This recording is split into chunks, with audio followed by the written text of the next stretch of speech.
Hello everyone, good morning. কেমন আছেন আপনারা সবাই? আশা করছি আপনারা সবাই খুব ভালো আছেন আর সুস্থ আছেন, আর আমরাও মোটামুটি ভালোই আছি। এখন ওই ঘড়িতে বাজে 6:30 মতো। তো সকালবেলা 6:30টার সময় উঠেই আগে লেগে পড়েছি কাজে। রাত্রির বেলা যে বাসনগুলো মেজে রেখে দিয়েছিলাম সেগুলো সকালে উঠে প্রথম কাজ হচ্ছে আমার সেগুলোকেই জায়গা মতন গুছিয়ে রাখা। আসলে বাসনের ওই ঝুড়িটা ফাঁকা থাকলে বেশ মনটা ভালো লাগে, যদি এক ঝুড়ি বাসন থাকে না ভালো লাগে না। আর এই যে সকালবেলা নিয়ে নিলাম 1 কাপ চা, আর তারপরেই চলে এসেছি বিছানা তুলে নিতে। মেয়ে উঠে গেছে, তাই জন্য এবারে একে একে বিছানাগুলো তুলে নিচ্ছি।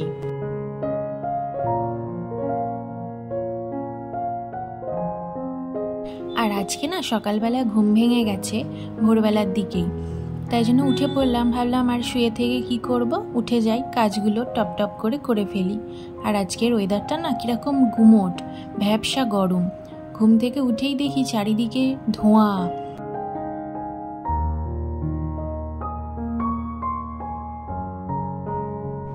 আর আজকে আমার সাথে সাথে আমার মেয়েও তাড়াতাড়ি উঠে পড়েছে, সেজন্য আজকে আমার এখনো ঘর ঝাড় দেওয়াটা হয়নি, ওটা বাকি আছে।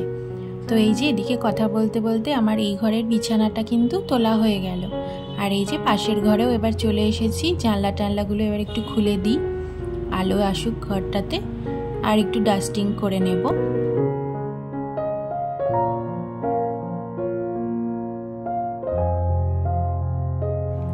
আসলে দুটো বিছানাই পুরো ঘেঁটে থাকে, যেহেতু আমার মেয়ে বিছানার ওপর উঠে লাফালাফি করে, তো তাই জন্য এই যে এই ঘরে কিন্তু শোয়া হয় না, কিন্তু ও বালিশ নিয়ে লাফালাফি করে, খেলাধুলা করে এখানে ওপরে উঠে, তাই জন্য এই বালিশগুলো এদিক ওদিক হয়ে থাকে। তো সেই জন্য সকালবেলা উঠেই আমি এগুলোকে ভালো করে ক্লিন করি। আবার দেখা যায় একটু পরেই ও আবার এসে এগুলোকে নিয়ে খেলাধুলা করে, তো সেগুলো আবারও ঘেঁটে দেয়।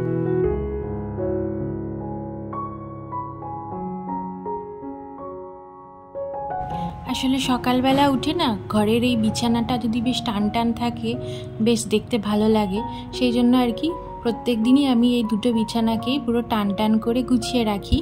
কিন্তু বাড়িতে বাচ্চা থাকলে যা হয়, কিছুক্ষণ পরেও আবারও খেলাধুলা যখন করতে থাকে তখন এগুলোকে আবারই ঘেঁটে দেয়।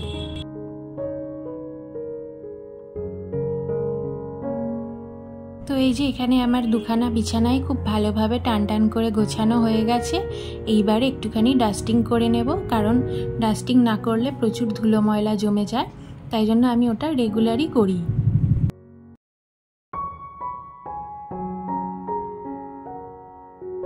আর এইবারে ঘরের এই দিকের জানলাটাও একটু খুলে দিলাম। রাত্রিবেলা সব জানলা দরজা দিয়েই শোয়া হয়, কারণ এত মশার উৎপাত যে কি বলবো। পাশেই যেহেতু গাছপালা আছে, তো সেই জন্য মশাটা একটু আসে।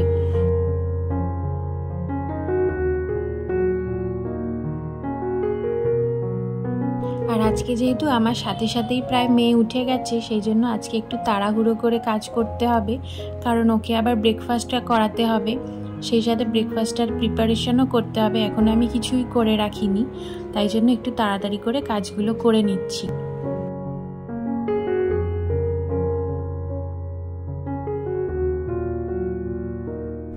আসলে এই ডাস্টিং ক্লিনিংয়ের কাজটা করতেই না সব থেকে বেশি সময় লেগে যায়, কিন্তু এই কাজটাকে আবার না করেও নয়। রাস্তার ধারে ঘর হলে যা হয়, এত ধুলো হয়, তো সেই জন্য প্রত্যেক দিনই করতে হয়। আর তাছাড়া বাচ্চা আছে যেহেতু, সেই জন্য ঘর বাড়ি একটু তো পরিষ্কার রাখতেই হবে। আর সেই কারণেই আমার একটু সময়টা বেশি লেগে যায় সকালবেলাটা এই সমস্ত কাজগুলোর জন্যই।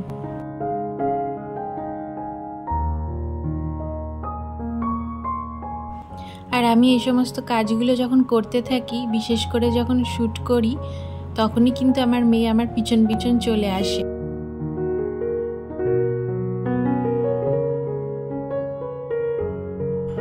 আর এই যে এই পর্দাগুলো আমি সকালবেলা ঘুম থেকে উঠেই সরিয়ে দিয়েছিলাম, কিন্তু আমার মেয়ে এগুলোকে উঠে আবার খুলে দিয়েছে, সেই জন্য আবার এগুলোকে ঠিক করে নিচ্ছি।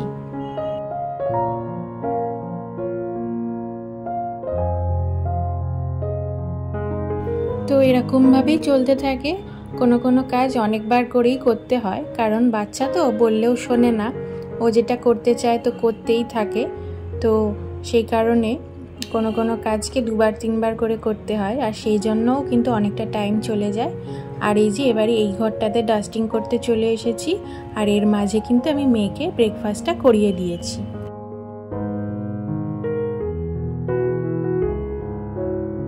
এত দূর পর্যন্ত আমার এই ভিডিওটা যারা ধৈর্য সহকারে দেখেছেন, যদি তাদের ভালো লেগে থাকে তাহলে অবশ্যই একটি লাইক করবেন। আর এরকম ভিডিও আরও দেখতে চাইলে চ্যানেলটি সাবস্ক্রাইব করে আমার পাশে থাকতে পারেন।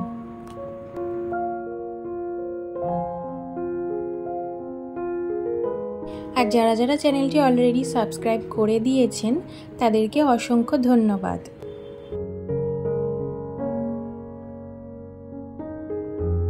তো এইবারে আমার ডাস্টিংয়ের কাজটা মোটামুটি কমপ্লিট হয়ে গেছে। এরপরে ঘরটাকে ভালো করে ঝাঁট দিয়ে নেব।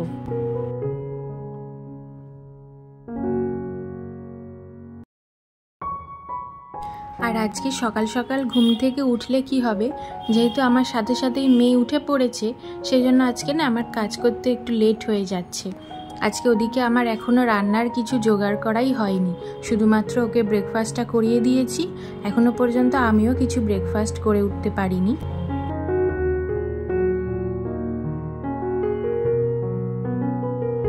এখন ওই প্রায় 9টা মতন বাজে।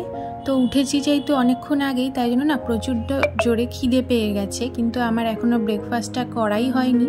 তো ভাবলাম ঘরটা আগে ঝাঁটটা দিয়েই নিই, নাহলে আবার পরে যত দেরি হয় না তত গরমটা বাড়তে থাকে, আর তখন না একটু ঝাঁট দিতে, ঘরটা মুছতে একটু বেশি কষ্ট হয়ে যায়। তাই জন্য আমি চেষ্টা করি ঘরটা ঝাঁট দিয়ে আর মোছাটা বা ডাস্টিংয়ের কাজটা এগুলো একটু তাড়াতাড়ি সকাল সকাল করে নিতে।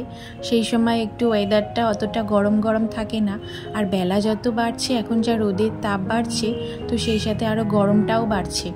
ওই জন্য না আমি ঘুম থেকে ওঠার পরপরই চেষ্টা করি এই কাজটা আগে করে ফেলতে।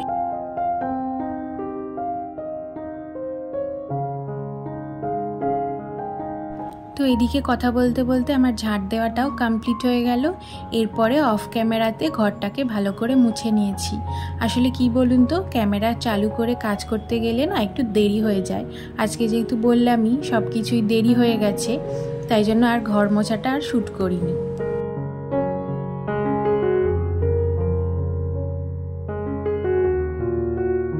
আর এরপরে রান্নাটা বসিয়ে দেওয়ার জন্য দুপুরবেলা যা যা রান্না হবে সেইগুলো একটু সবজিগুলো প্রথমে কেটে নিচ্ছি, কারণ আমি সবজি ফ্রিজ থেকে বের করে রাখি আগে, তারপরে কেটে রাখার পর সেটাকে আবার একটু ভিজিয়ে রাখি, তারপরে রান্না করি, সেই জন্য একটু আগেই কেটে রাখছি।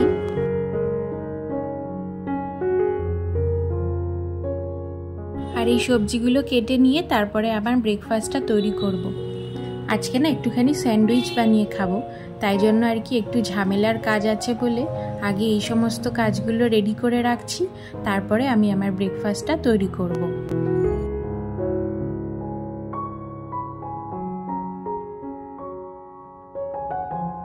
তো এই যে সবজি কাটা আমার প্রায় কমপ্লিট হয়ে গেছে। আজকে রান্না করব হচ্ছে উচ্ছে ভাজা। গরমে আসলে একটু তেঁতোটা খেতে বেশ ভালো লাগে, তাই জন্য একটু উচ্ছে ভাজা করে নিচ্ছি। আর করব হচ্ছে কুমড়ো আলু পটল দিয়ে একটা নিরামিষ তরকারি আর মাছের ঝাল, ব্যাস এই দিয়েই হয়ে যাবে।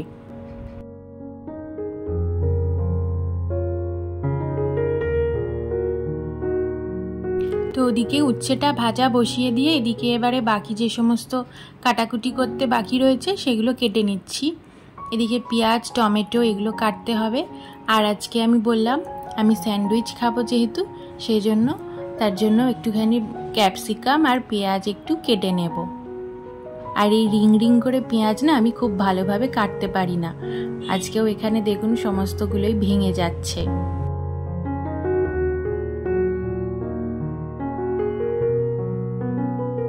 তো প্রথমে ভেবেছিলাম টমেটো দেব না, তারপর ইচ্ছা হলো একটু দিয়েই দিই, কিন্তু এই যে এখানে টমেটোটা আমি প্রথমেই হাফ হাফ করে কেটে ফেলেছিলাম, তাই জন্য আর রিং রিং করতে পারিনি, এই এরকমভাবেই লম্বা লম্বা কেটে ওই জন্য দিয়ে দিচ্ছি।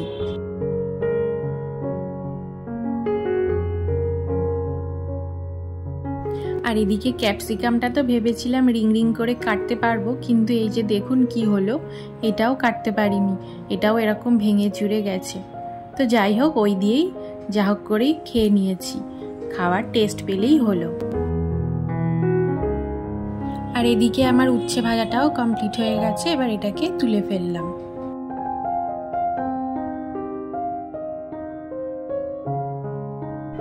আর এবারে এই যে সবজিগুলো অনেকক্ষণ ধরেই জলে ডুবিয়ে রেখে দিয়েছিলাম, এরপরে সবজিটাকে ভালো করে 2-3 বার ধুয়ে নিয়ে জল ঝরাতে রেখে দিলাম।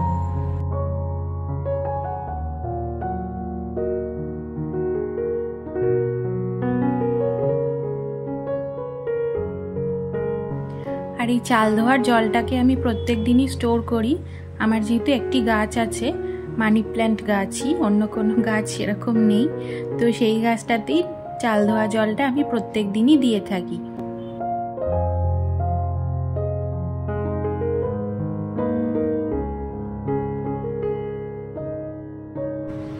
আর এইবারে চালটা ভালো করে ধুয়ে নিয়ে ভাতটাকে বসিয়ে দিলাম। এদিকে ভাতটা হতে থাকবে আর সেই ফাঁকে আমি আমার ব্রেকফাস্টটা করে নেব।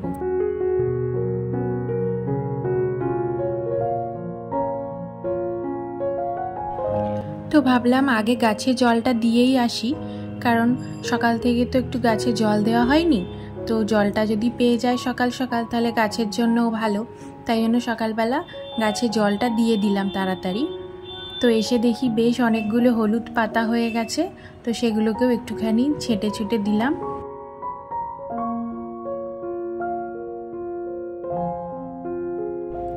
আর ভাবলাম যখন সবজিগুলো ধোয়া হয়ে গেছে তখন তরকারিটা বসিয়েই দিয়ে যাই, তাহলে আমার এদিকে রান্নাটাও হতে থাকবে, ওদিকে আমার খাওয়াটাও হতে থাকবে। তাই জন্য এখানে কড়াতে তরকারিটা বসিয়ে দিলাম। একটুখানি তেল দিয়ে একটু 5 ফোড়ন আর তেজপাতা ফোড়ন দিয়েছি, তারপরে সমস্ত সবজিগুলো একসাথে দিয়ে তার মধ্যে ওই যা রোজকার গুঁড়ো মশলা, ধনে গুঁড়ো, জিরে গুঁড়ো, হলুদ গুঁড়ো দিয়ে একটু পরিমাণ মতো নুন আর মিষ্টি দিয়ে ভালো করে কষিয়ে ঢাকা দিয়ে বসিয়ে দিলাম।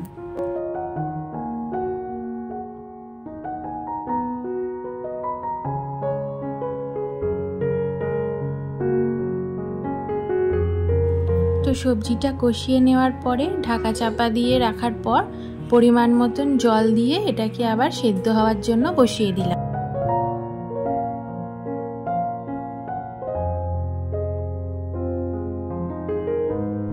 আর এখন ওই ঘড়িতে 9:30 মতন বাজে, 9:30 কি 9:45 হবে। এবারে চলে এসেছি আমি আমার ব্রেকফাস্টটা রেডি করে নিতে।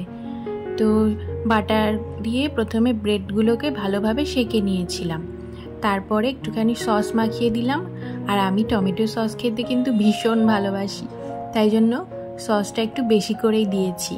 আর মেয়োনিজ দিতেও ইচ্ছা করছিল, কিন্তু আর দিলাম না। এই গরমেতে আর মেয়োনিজ আর সস একসাথে আর খেলাম না, রিস্ক নিলাম না, তাই জন্য শুধুমাত্র সস দিয়েই করে নিচ্ছি। তো এখানে ওই সবজির মধ্যে যা যা সবজি কেটেছিলাম সেটা তো আগেই দেখিয়ে দিয়েছিলাম, ক্যাপসিকাম, পেঁয়াজ আর টমেটো, ব্যাস ওগুলো সাজিয়ে দিয়েছি। আর তার উপরে একটুখানি বিট নুন ভালো করে ছড়িয়ে দিলাম। হয়ে গেল আমার ব্রেকফাস্ট একদম রেডি। তাহলে চলুন ব্রেকফাস্টটা করে ফেলি।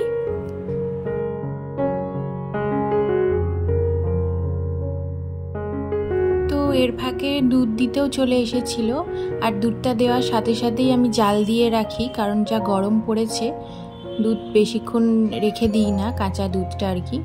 তো সেটাকেও এবারে টেবিলে এনে রেখে দিলাম। আর এইদিকে আমার তরকারিটা একদম হয়ে গেছে, এবার এটাকে বাটিতে ঢেলে ফেলছি।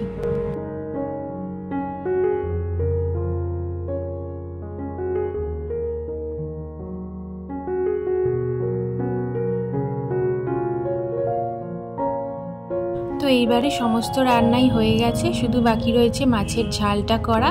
মাছগুলো আমি আগেই ধুয়ে ভালো করে নুন হলুদ মাখিয়ে রেখে দিয়েছিলাম, এবার এগুলোকে ভাজতে বসিয়ে দিলাম। আর সেই সাথে ভাতের ফ্যানটাও এবারে ঝরিয়ে নিলাম, ভাতটা হয়ে গেছিল।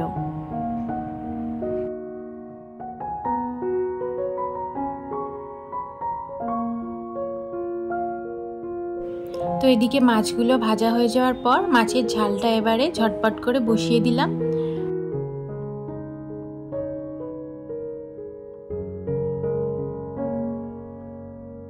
মাছের ঝালের রেসিপিটা আমি আর ডিটেলসে শেয়ার করছি না, কারণ এর আগে আমি বহুবার দেখিয়েছি চ্যানেলে, তাই জন্য প্রত্যেকবার যেমন করি সেরকমভাবেই ঠিক করে নিয়েছি।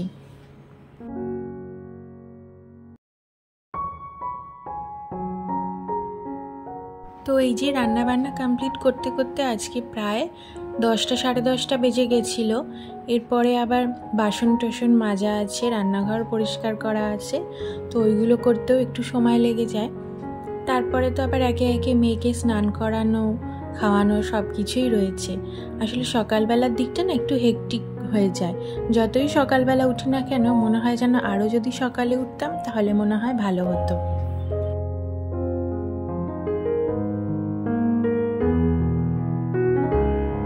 আর এইবারে এক ঝুড়ি বাসন নিয়ে বসে গেছি মাজতে। বাসনগুলো আসলে আমি ব্রেকফাস্টটা করার পর যে কটা বাসন জমে সে কটা মেজে ফেলি। তো আজকে যেহেতু রান্নাটাও প্রায় কমপ্লিট হয়ে এসেছে, সেই জন্য রান্নার বাসনও পড়ে গেছে, তাই জন্য বেশ অনেকটা বাসনই কিন্তু হয়ে গেছে। আর আমার এরকম একসাথে বাসন মাজার না অভ্যাস নেই। আমি সিঙ্কে বাসন জমতে থাকি আর মাজতে থাকি, এদিকে সাইড বাই সাইড অন্য কাজও করতে থাকি, কিন্তু এরকম বাসন একসাথে মাজলে না একটু হেকটিক হয়ে যায়। আর তাছাড়া এই সিঙ্কের এরিয়াটাও তো খুব একটা বেশি বড় নয় আমার, তাই জন্য একসাথে অনেকগুলো বাসন মাজা না একটু প্রবলেম হয়ে যায়।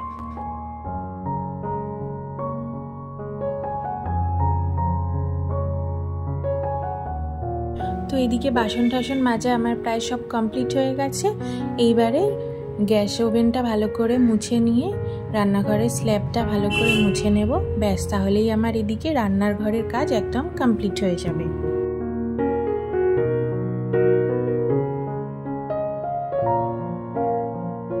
আর আজকে যেহেতু মাছ করেছি, মাছ করলে একটু চারিদিকে তেল ছিটকায়, সেজন্য আজকে দেওয়াল টেওয়ালগুলো একটু বেশি করেই ভালো করে মুছতে হচ্ছে।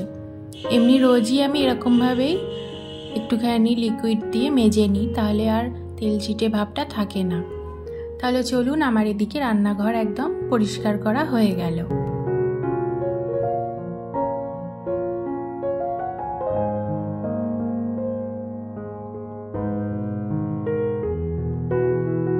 আর আজকে দুপুরে আছে হচ্ছে এই যে উচ্ছে ভাজা, কুমড়া আলু পটল দিয়ে একটা তরকারি, আর হ্যাঁ এটাতে আমি পেঁয়াজ ফোড়নও দিয়েছিলাম, বলতে ভুলে গেছি।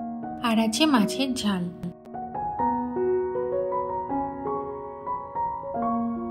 আর তারপরে সোজা চলে এসেছি একদম সন্ধেবেলায়, অনেকটা সময় পর। আর এই যে সকালবেলা আজকে যে সমস্ত জামা কাপড়গুলো কেচে দিয়েছিলাম সেগুলো এবার তুলে ভাঁজ করে রেখে দেব জায়গাটা জায়গা মতন। তাহলে আজকের ভিডিওটা আপনাদের কেমন লাগলো কমেন্ট করে জানাবেন। আর এরকম ভিডিও যদি আরও দেখতে চান তাহলে চাইলে চ্যানেলটি সাবস্ক্রাইব করে আমার পাশে থাকতে পারেন। আর আপনারা সবাই খুব ভালো থাকবেন, সুস্থ থাকবেন। দেখা হবে আপনাদের সাথে আবার নেক্সট ভিডিওতে।